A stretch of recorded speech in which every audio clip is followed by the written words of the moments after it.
오늘 2025년 마지막 주일입니다. 2025년의 마지막 끝이 있다는 얘기죠. 인생이 그렇습니다. 삶이 그렇습니다. 시작이 있으면 반드시 끝이 온다는 것을 우리는 1년 12달을 통해서 알 수 있는 것이죠. 그런데 그 끝은 영원한 끝이 아니라 또 다른 삶의 시작인 것이죠. 2025년 마지막 주일이 끝나면 우리는 다음 주에 2026년 새 주일을 맞이하게 될 것입니다. 저희는 2025년 교회 표어가 그날의 천국에서였습니다.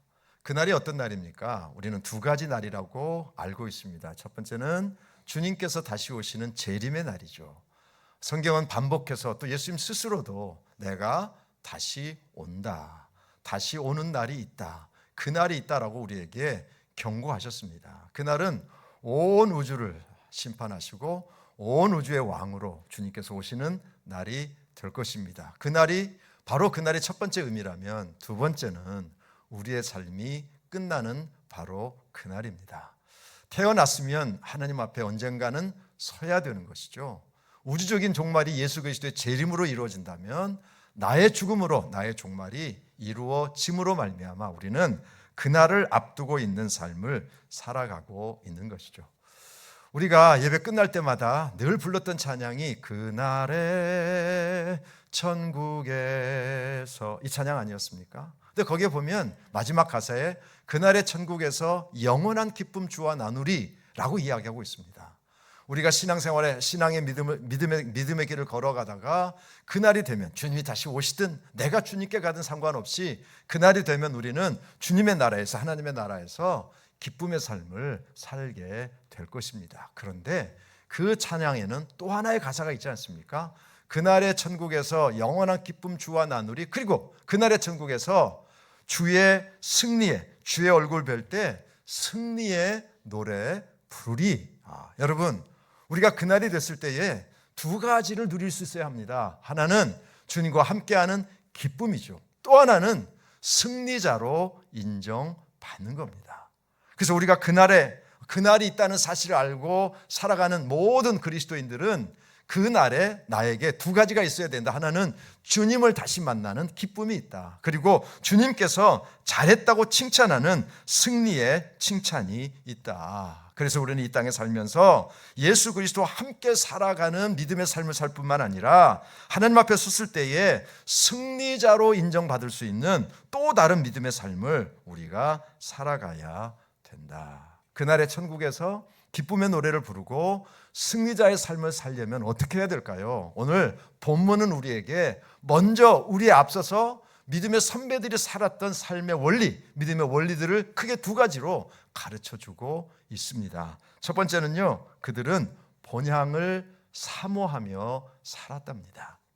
그들에게 고향이 있고 본향이 있답니다. 고향은 자기네들이 태어난 곳이라면 본향은 하나님의 나라를 의미하는 것이죠. 그들은 이 땅에 살면서도 본향을 바라보며 살았습니다. 본향을 향해서 가고 있다는 사실을 잊지 않고 살았습니다. 그래서 그들은 어떻게 살았는가 하면 땅에서는 외국인과 나그네로 살았다. 그런데 그것을 감추고 산 것이 아니라 이렇게 얘기합니다. 땅에서는 외국인과 나그네임을 증언하였으니, 드러냈으니라고 하는 겁니다. 몰래 천국을 가는 것이 아니라 당신은 왜 그렇게 살아? 라고 물어볼 때에 나 천국 갈 사람이야. 나 그날에 주님 만나서 기쁨뿐만 아니라 승리자로 인정받아야 되기 때문에 나는 이렇게 사는 거야 라고 이야기했다는 것이죠. 그들은 이 땅에 살면서 나그네처럼 외국인처럼 살았다는 겁니다. 그런데 여기서 우리가 깨달아야 될 게 뭐냐면, 아니 외국인처럼 나그네처럼 살았다는 것은 이 세상의 삶을 포기하라는 거냐, 세상적인 목표를 세우지 말라는 거냐, 돈도 벌지 말고 공부도 하지 말라는 거냐? 절대 아닙니다. 여러분, 우리는 예수 믿는 사람이지만 동시에 세상의 삶을 같이 살고 있지 않습니까? 예수 믿는 사람이 갖는 직업이 따로 있거나 예수 믿는 사람이 먹는 밥이 따로 있거나 뭐 그런 거 아니잖아요. 우리가 예수 믿는 사람이지만 동시에 세상 속에서 세상 사람들과 함께 삽니다. 그렇기 때문에 우리는 세상의 삶에서도 열심히 살아야 되는 거예요. 여러분, 11장에 우리가 보통 믿음장이라고 이야기하지 않습니까? 믿음의 사람들에 관한 기록이 나오기 때문이죠. 그런데 그 믿음의 사람들을 잘 보십시오. 그들의 믿음을 지키기 위해서 기도원으로 가지 않았습니다. 그들의 믿음을 지키기 위해서 수도원으로 숨어들지 않았습니다. 광야 아무도 보이지 않는 곳에 적당하게 살다가 그달에 하나님 부름을 받은 것이 아닙니다.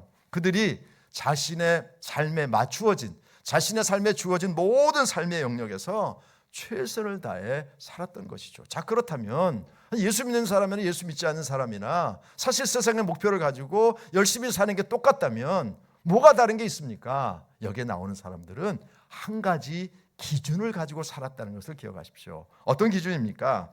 하나님께서 그들의 하나님이라 일컬음 받으심을 부끄러워하지 아니하시고입니다. 여러분, 이게 무슨 말인가 하면 그들이 외국인과 나그네서 살지만 이 세상에서 열심히 살죠. 돈도 벌고 공부도 하고 자식도 키우고 뭐 가정의 삶도 이루어가고 다 하는데 그들에게는 세상 사람들과 다른 한 가지 기준이 있었습니다. 그게 뭐냐면 하나님 부끄럽게 하지 않겠다. 하나님이 나를 보실 때 부끄러운 인생을 살지 않겠다. 다른 말로 하면 하나님께서 나의 삶을 보시고 야, 너 어디 가서 나 믿는다고 하지 마. 야, 나는 네가 사는 거 보니까 정말 창피해 죽겠어. 그러니까 하나님 믿는 사람이라고 절대 얘기하지 마. 이런 삶을 사는 것이 아니라 하나님께서 보실 때에 내가 너의 하나님이라고 하는 사실이 너무 기뻤다. 너무 자랑스러웠다. 그래서 네가 그렇게 열심히 사는 모습을 보고 내가 정말 고마웠다 라고 하는 평가가 그들의 삶의 기준이었다는 겁니다. 여러분, 이런 기준이 없이 사는 사람들도 있습니다. 예수 믿지만 교회 다니지만 하나님께서 보실 때에 부끄러운 인생이 되지 않겠다라고 하는 이 기준을 놓고 살면 어떤 삶을 살게 되느냐, 어떤 믿음을 살게 되느냐, 그걸 우리는 이렇게 표현합니다.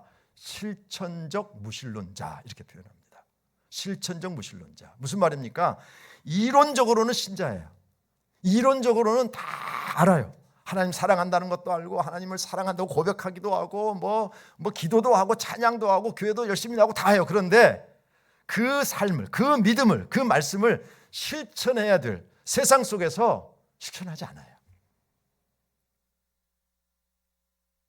그러다 보니까 현재의 삶 속에서, 현재의 생활 속에서 저 사람이 하나님 믿는 사람일까라는 의심을 받게 되는 것이죠. 여러분, 그리스도인은 악하다 이런 이야기를 법을 어기는 것 이렇게 이해하면 맞는 이야기이기도 하지만 완전한 설명은 아닙니다. 그리스도인에게 악한 것은 어떤 것이냐면 하나님을 믿는다고 하면서 하나님 신경 쓰지 않고 사는 것, 그게 악한 겁니다. 여러분들 인생 사시면서 저도 이제 목회하면서 사람들을 보면 사람들 이야기에 굉장히 신경 쓰더라고요. 사람들 이야기에 굉장히 신경 써요. 그래서 좋은 이야기 해주면 기분 좋고요.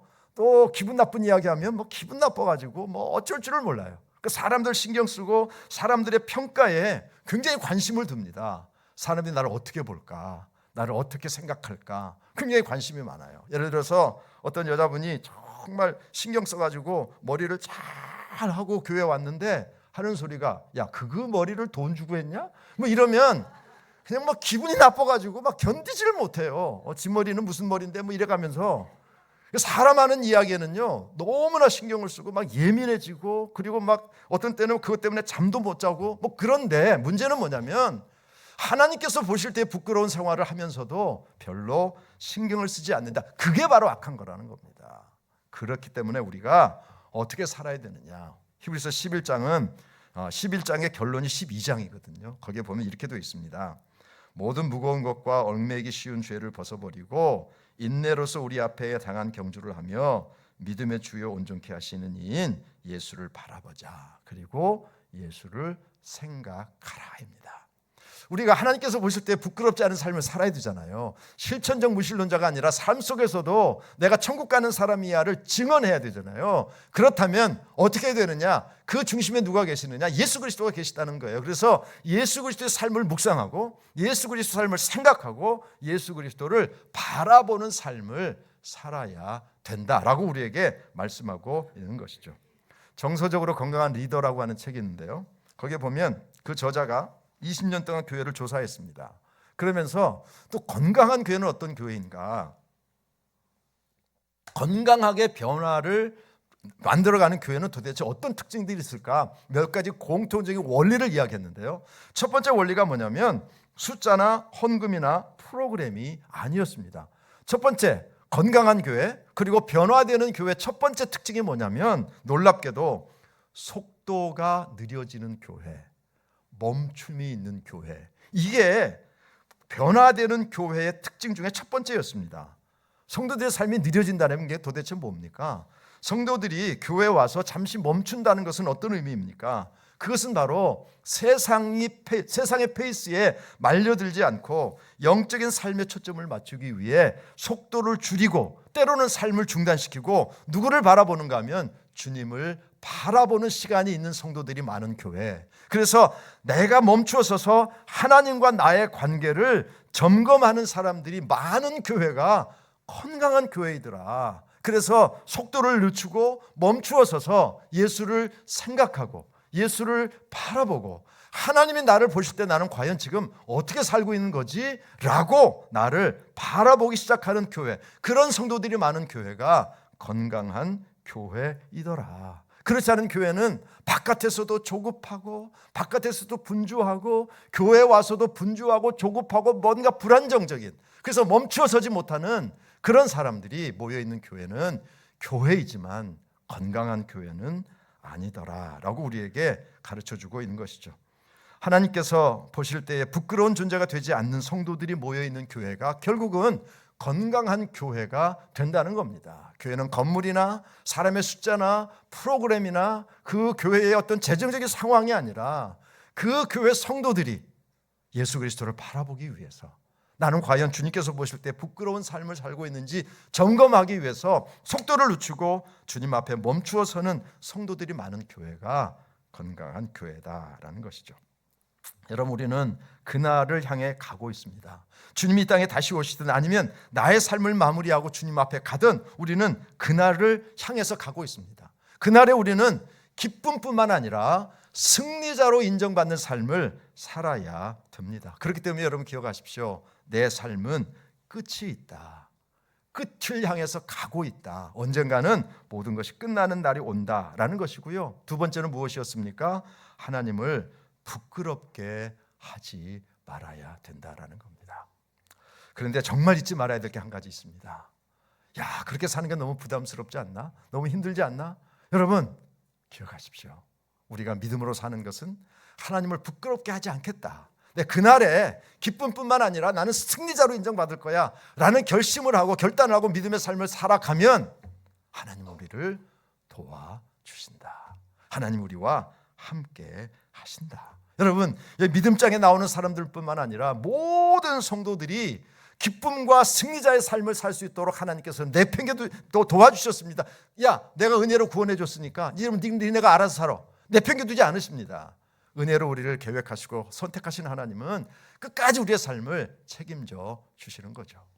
요즘 우리 에바다 교회는 새벽마다 생명의 삶의 본문을 통해서 새벽기도 말씀을 듣지 않습니까? 토요일 본문이 여호수아 23장입니다. 여호수아 23장, 24장은 110세의 세상을 떠나는 여호수아의 유언과도 같은 얘기거든요. 1장부터 22장까지는 전쟁하고 정복하고 땅을 분배하고 이런 과정이에요. 그리고 그 모든 것이 끝나고 이제 110세의 여호수아가 삶을 마무리하고 그날 앞에 서 있는 거죠.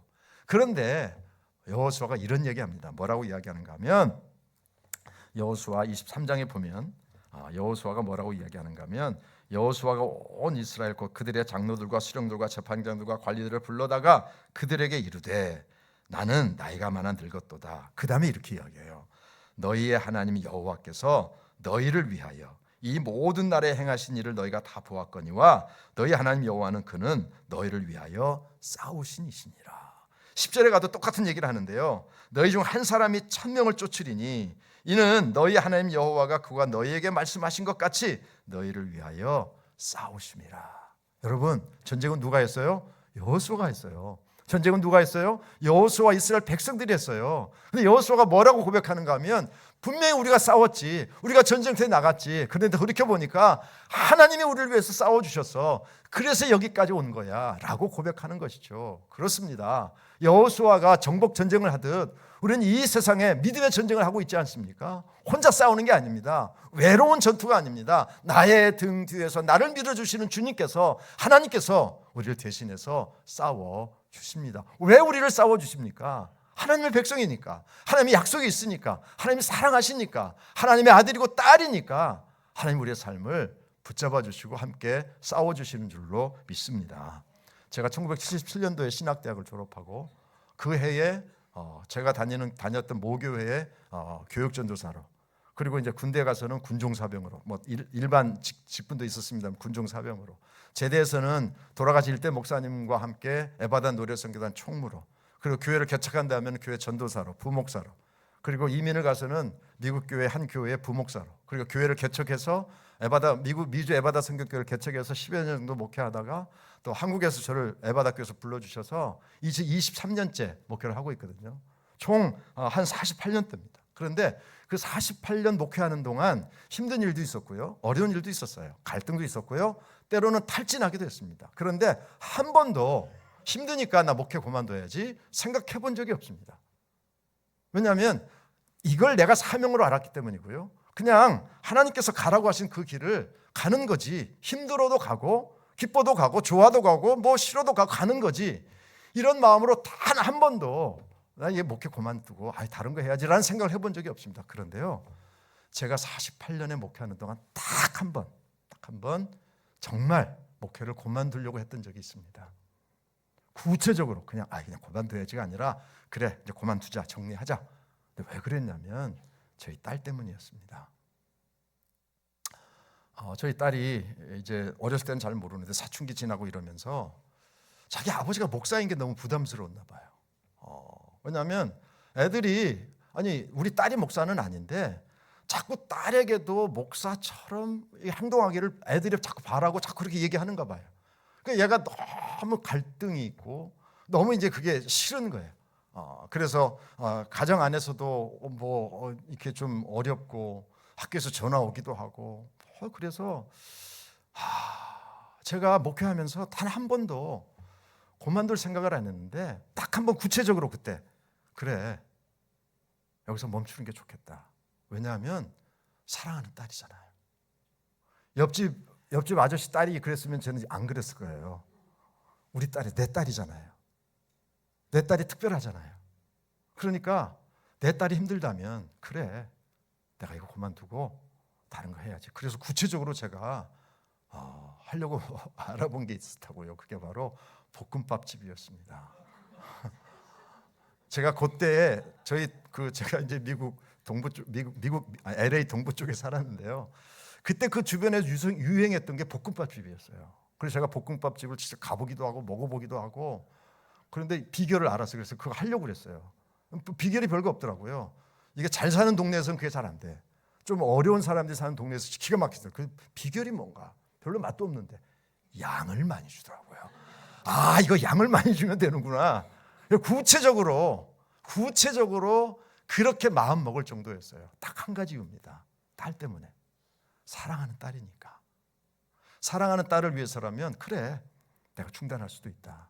제가 왜 말씀을 드리는가 하면 정말 굉장히 많이 딸을 사랑했나 보다 그 얘기를 하는 게 아니고, 하나님이 우리를 보실 때 인간 아버지도 딸을 그렇게 특별하게 생각하는데 하나님은 우리를 어떻게 생각하실까? 하나님은 우리를 어떻게 바라보실까? 하나님은 우리를 어떻게 도우시려고 노력하실까? 이거 잊지 말자는 거죠. 그러니까 내가 그날에 천국에서 기쁨도 누릴 뿐만 아니라 하나님께서 보실 때 너 승리자의 삶을 살았다라고 인정받기 위해서 우리가 어떻게 살아야 돼요? 그날이 있다는 사실 잊지 말아야 되죠. 두 번째는 하나님께서 볼 때 부끄럽지 않은 삶을 살아야 되죠. 그러기 위해서 주님을 바라봐야 되죠. 주님을 생각해야 되죠. 그런데 거기다 하나 꼭 잊지 말아야 될 게 뭐냐면 나 혼자 싸우는 게 아니다. 나 혼자 이 믿음의 길을 걸어가는 게 아니다. 나를 특별히 사랑하시는 하나님께서 너는 내 거야. 내가 너와 함께 할게. 내 너를 버리지도 떠나지 않을 거야. 이 약속을 붙잡고 믿음으로 살아가면 그 날이 기쁨의 날도 되고 승리의 날도 될 줄로 믿습니다. 여러분 2025년 한 해 신앙생활 하시느라고 수고 많이 하셨습니다. 오늘이 마지막 주일입니다. 다시 한번 말씀드리지만 우리에게는 그날이 다가오고 있습니다. 그날에 우리는 그날에 우리에게 두 가지 있어야 되는 말씀이죠. 하나는 주님과 함께하는 기쁨이 있어야 된다. 그리고 주님과 함께 승리의 노래를 부를 수 있어야 된다. 여러분이 그런 삶을 사시면 히브리서 11장은 믿음장이라고 부르잖아요. 믿음의 사람들의 목록이 쫙 있거든요. 눈으로 보이는 히브리서 11장의 믿음의 사람들의 목록은 여기서 끝이 납니다. 그러나 하나님의 손 안에 있는 믿음장에는 여러분이 믿음으로 살아가실 때에 여러분이 부끄럽지 않은 그리고 주님과 동행하는 삶을 살기로 결단하면 하나님의 믿음장에는 여러분의 이름도 기록되게 될 줄로 믿습니다. 그날을 바라보시면서 주님을 바라보시면서 그날의 기쁨과 승리를 함께 누릴 수 있는 성도들이 되시기를 주의 이름으로 축원합니다. 하나님 감사합니다. 그날의 천국에서 우리는 주님과 기쁨도 나눌 뿐만 아니라 승리자로 인정받는 삶을 살게 될 줄로 믿습니다. 아버지, 다시 한번 우리는 그날을 향해 가고 있음을 잊지 않게 도와주시고 그날을 살아가는 우리들 일상에 살면서 하나님 보실 때 부끄럽지 않은 삶을 사는 것이 우리 삶의 기준이 되게 하여 주시옵소서. 그런 삶을 살기 위해 주님을 바라보게 하시고 주님을 생각하게 하시옵소서. 그리고 나의 등 뒤에서 주님께서 나를 붙잡고 나의 아버지신 하나님께서 나를 끝까지 책임주신다는 믿음과 확신을 가지고 이 믿음의 전쟁에서 승리하는 우리 성도들이 되게 하여 주옵소서. 예수님의 이름으로 기도합나이다. 아멘.